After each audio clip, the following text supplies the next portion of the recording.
जयपुर के एक छोटे से घर में पिंटू नाम का एक आदमी रहता था। पिंटू बहुत ही ज़्यादा आलसी था। अरे चंपा, कहाँ रह गई? एक गिलास पानी तो ले आओ, मुझे बहुत देर से प्यास लगी है। देखिए जी, आप तो दिन भर घर पे बैठे रहते हैं, कोई काम धंधा भी नहीं है। अब तो घर का राशन भी खत्म होने वाला है। बैठे बैठे ना जाने आपको कितनी गर्मी लगती है। कोई काम करिएगा तो पता नहीं क्या होगा। अभी लाती हूँ पानी।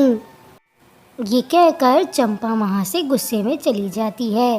पिंटू अपनी पत्नी चंपा से बहुत प्यार करता है। वो सोचता है, अरे मेरी चंपा रानी, ये तो गुस्सा हो गई। जाता हूँ, इसे मना ही लेता हूँ। ये सोचकर पिंटू भी चंपा के पीछे पीछे चला गया। गर्मी बहुत थी, इसलिए सभी लोग गर्मी से परेशान थे। क्या बात है पिंटू भाई, आज तुम धूप में बाहर टहल रहे हो, क्या हो गया? अरे कुछ नहीं दिनेश भाई, मेरी पत्नी चंपा मुझसे गुस्सा हो गई है। वो चाहती है मैं कुछ काम करूं। कोई काम हो तो बताओ, जिसमें सिर्फ बैठे रहना पड़े और मुझे एक ज़रा सा भी हिलना नहीं पड़े। मैं वो काम कर लूँगा। ठीक है पिंटू भाई, ऐसा कोई बैठने वाला काम होगा तो मैं तुम्हें ज़रूर बताऊँगा। ये कहकर दिनेश भी वहाँ से चला गया। उसे तो पता था पिंटू से मेहनत नहीं होती है। मुझे ये घड़ा उतारना है, पर मेरा हाथ तो जाएगा नहीं। गर्मी का इतना मौसम हो रहा है, पानी की कमी भी हो गई है। पानी को बचा कर तो रखना ही पड़ेगा, नहीं तो हम लोग पिएंगे क्या। पिंटू जी को बुलाती हूँ, शायद वो ही उतार ले। अरे पिंटू जी कहाँ रह गए? ज़रा यहाँ आइए ना, ये घड़ा उतारने में मेरी मदद कर दीजिए। आता हूँ। तभी पिंटू अपनी पत्नी की आवाज़ से वहाँ दौड़ता हुआ आता है। क्या हुआ चंपा, तुमने मुझे यहाँ क्यों बुलाया है? तुम्हें मुझसे इस वक्त क्या काम आ गया है? मुझे ये घड़े उतारना है, पर आपकी लंबाई देखकर लगता नहीं कि आप ये घड़े उतार पाओगे। एक काम करिए पिंटू जी, मुझे आप एक कुर्सी ला दीजिए, ताकि मैं ऊंचाई पर रखा हुआ सामान उतार लूं। यूं तो आपकी भी लंबाई कम है और मेरा हाथ जाता नहीं है, तो मैं कैसे उतारूं? ठीक है चंपा रानी, तुम परेशान मत हो। मैं आज ही देखता हूँ कि कोई सस्ती कुर्सी मिल जाए। ये कहकर पिंटू वहाँ से चला गया। चंपा बहुत बड़े घर की थी, पर वो फिर भी पिंटू साथ रहती थी। पिंटू के पास इतने पैसे नहीं थे कि वो कुर्सी ले ले, पर फिर भी वो कुर्सी ढूंढने निकल पड़ा था। अरे रामू भाई, कहाँ जा रहे हो ये हल लेकर, वो भी इतनी गर्मी और तपती धूप में? क्या बताऊँ पिंटू भाई, हमें तो काम करना पड़ता है। तुम्हारी तरह हमारी पत्नी बड़े घर की नहीं है ना। ये कहकर राम भी वहाँ से चला गया। पिंटू को ये सुनकर थोड़ा बुरा लग जाता है। मुझे सुनाने का कोई भी आदमी मौका नहीं छोड़ता है, हर कोई मुझे सुनाकर चला जाता है।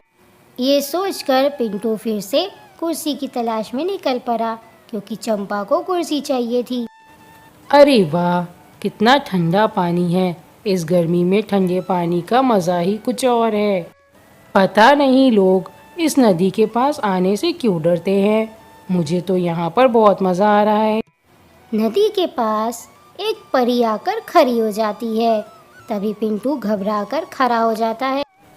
कौन हो तुम और इस नदी में क्या कर रही हो? मैं तो यहाँ बैठने के लिए आया था। घबराओ मत, मैं यहाँ की जलपरी हूँ। मुझ पर श्राप था, इसलिए मैं यहाँ कैद थी। 2 साल पहले यहाँ एक साधु बाबा आया था, जो मुझसे शादी करना चाहता था, पर मैं उससे शादी करना नहीं चाहती थी। उसने मुझे श्राप दिया था कि मैं यहाँ जब तक कैद रहूँगी, जब तक यहाँ पर कोई इंसान नहीं आएगा। अब तुम आ गए हो तो मुझे यहाँ से छुटकारा मिल गया है, इसलिए तुम मुझसे जो भी चाहो वो मांग सकते हो, वो मैं तुम्हें दे दूँगी। ज़्यादा कुछ नहीं परी जी, पर मुझे एक कुर्सी चाहिए। मेरी पत्नी को कुर्सी चाहिए, वो सामान नहीं उतार पाती ना, और मेरी भी लंबाई कम है, इसलिए मुझे एक कुर्सी दे दो तुम। परी समझ गई। कि पिंटू दिल का साफ इंसान है, इसलिए परी ने उससे कहा, तुम्हें सिर्फ एक कुर्सी चाहिए, और कोई होता तो न जाने क्या क्या मांग लेता। तुम सच में दिल के साफ इंसान हो, इसलिए मैं तुम्हारी मदद ज़रूर करूँगी। मैं तुम्हें कुर्सी ज़रूर दूँगी। ये लो, ये एक जादुई कुर्सी है। इससे तुम अपनी 3 इच्छा पूरी करा सकते हो। ये तुम्हारी 3 इच्छा पूरी करेगी। उसके बाद ये तुम्हारे पास से गायब हो जाएगी।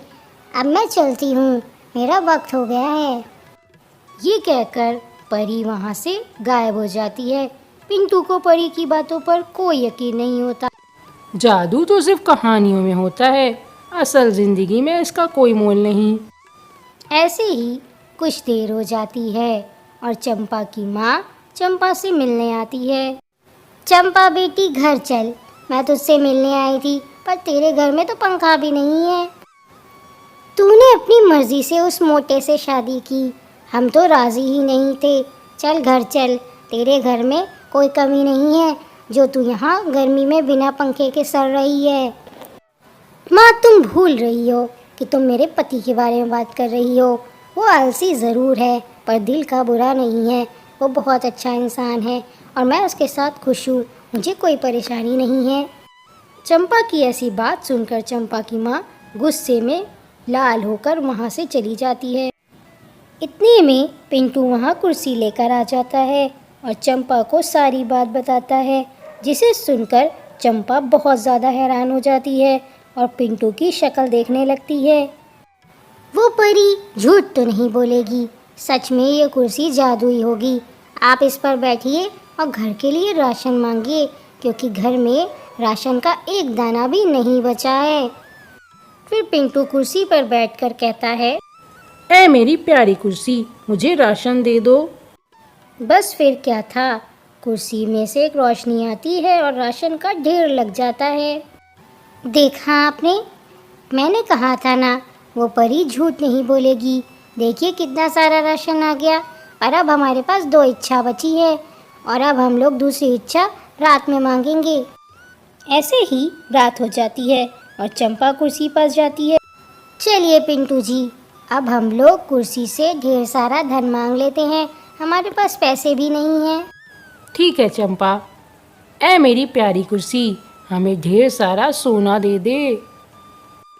फिर क्या था, सोने का ढेर लग जाता है, पर इस बार कुर्सी में से रोशनी निकलना बंद ही नहीं होती। पिंटू उठकर खड़ा हो जाता है और फिर कुर्सी में से आवाज़ आती है कि पिंटू, मैं एक जादुई कुर्सी हूँ और तुमने अपनी 2 इच्छा मुझसे मांग ली है, पर क्या ये तुम्हारी ज़िंदगी भर के लिए काफ़ी है? तुम मुझसे ऐसा कुछ मांगो जिसे तुम्हें ज़िंदगी भर लाभ होता रहे। कुर्सी, मुझ में आलस बहुत है, तुम ऐसा कर दो कि मेरा आलस हमेशा के लिए ख़त्म हो जाए और मैं अपनी पत्नी के लिए कुछ कर सकूं, जिससे उसे दुनिया के ताने नहीं सुनने पड़े। बस फिर क्या था, कुर्सी में से रोशनी निकली और पिंटू को बहुत हल्का महसूस होने लग गया था। पिंटू, अब तुम्हारा आलस हमेशा के लिए ख़त्म हो चुका है। अब तुम्हें कभी भी किसी जादुई कुर्सी की ज़रूरत नहीं पड़ेगी। तुम हमेशा अपना और अपने पत्नी का अच्छे से ध्यान भी रख पाओगे।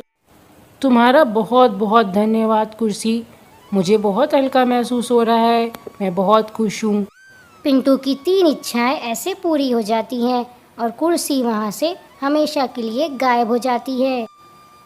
ऐसे ही सुबह हो जाती है और सुबह होते ही पिंटू अपने काम के लिए निकल जाता है। उसने जो पैसे कुर्सी से लिए थे और जो सोना लिया था, वो सब गरीबों में बांटकर अपनी एक राशन की दुकान खोल लेता है, जिसमें वो गरीबों की मदद भी करता है और लोगों को उधार भी दे देता है। बेटा पिंटू, तुम बहुत अच्छे हो जो हमारी मदद करते हो, नहीं तो कोई उधार नहीं देता। पिंटू जी, देखिए सब कुछ कितना अच्छा हो गया। आपका आलस भी ख़त्म हो गया और आप पैसे भी कमाने लगे। हमें कभी आलस नहीं करना चाहिए और हमेशा काम करते रहना चाहिए, जिससे हमारी इज्जत भी होगी।